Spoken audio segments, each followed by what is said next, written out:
उत्तर प्रदेश के एक छोटे से गांव बिजौरी में एक पुरानी हवेली खंडहर बन चुकी थी।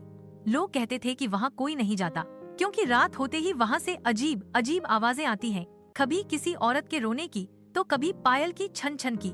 रवि, एक नौजवान पत्रकार जो अंधविश्वासों पर यकीन नहीं करता था, उसने तय किया कि वह इस हवेली की सच्चाई का पर्दा फाश करेगा।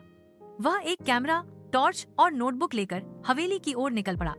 गांव के बुजुर्गों ने बहुत मना किया, बेटा मत जा, वहाँ कुछ तो है। कई लोग गए पर लौटकर नहीं आए। रवि मुस्कुराया, अगर कोई भूत होगा भी तो मेरा कैमरा पकड़ लेगा।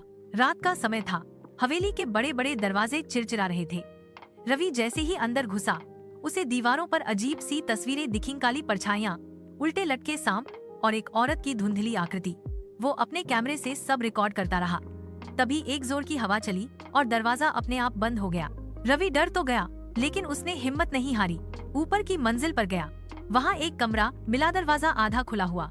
अंदर एक पुराना झूला झूल रहा था, बिना हवा के। जैसे ही रवि झूले के पास पहुँचा, एक ठंडी हवा उसके कान के पास से गुजरी और किसी ने कान में धीरे से फुसफुसाया, तू भी नहीं बचेगा।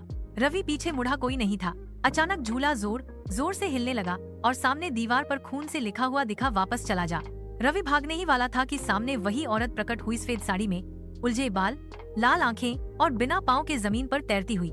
वो चिल्लाई, तूने मेरी नींद खराब की है, अब यहीं रहेगा मेरे साथ। रवि जोर से चिल्लाया और बेहोश हो गया। अगली सुबह गांव वालों को हवेली के सामने रवि की नोटबुक मिली। उसमें आखिरी पंक्ति लिखी थी, यहाँ कुछ है और वह अब मुझे नहीं जाने देगी। रवि कभी नहीं मिला।